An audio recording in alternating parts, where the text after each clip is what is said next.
লিখেছিলেন, নবীর আঙ্গুল যেই দিকে যায় আসমানের চাঁদ যায় রে, নবী আমার মা হালিমার বাড়িতে ঘুমায় রে, নবীর আঙ্গুল যেই দিকে যায়।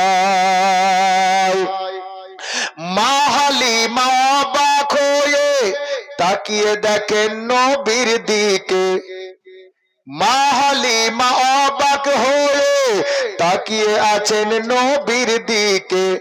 মা হালিমা চিন্তা করেন, মা হালিমা চিন্তায় থাকেন, দোলনাকে দোলায় রে, নবী আমার মা হালিমার বাড়িতে ঘুমায় রে, নবীর আঙ্গুল যেই দিকে যায় আসমানের চাঁদ যায় রে।